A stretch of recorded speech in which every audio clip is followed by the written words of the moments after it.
ইটাবিলে ONGC কর্মীর দায়ের কোপে গুরুতর আহত সহকর্মী।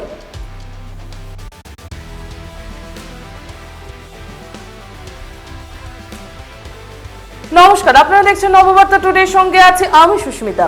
ওএনজিসির এক কর্মীর দায়ের কোপে গুরুতর আহত হলেন অপর আরেক সহকর্মী। এই লোমহর্ষক ঘটনাটি সংঘটিত হয়েছে বাজারিচোরা থানাধীন ইটাবিল সংলগ্ন কটাপুরীর গদলপুল ওএনজিসি ক্যাম্পে। জানা গেছে সোমবার দুপুরে সেখানে অস্থায়ী কর্মী রাজ গগৈ তার সহকর্মী তথা মোটর চালক করুণা ডিঙ্গিয়ার মধ্যে ঝগড়া হয়।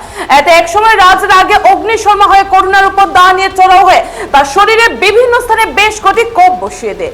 এতে করুণা পালিয়ে গেলে বরাত জোরে প্রাণে রক্ষা পান। পরে আহতকে উদ্ধার করে তড়িঘড়ি বাজারিচোরের মাকুন্দা খ্রিস্টান লেপ্রোস এন্ড জেনারেল হসপিটালে ভর্তি করা হলে তার অবস্থা সংকটজনক হওয়াতে তাকে শেষে শিলচর মেডিকেল কলেজ হাসপাতালে রেফার করা হয়।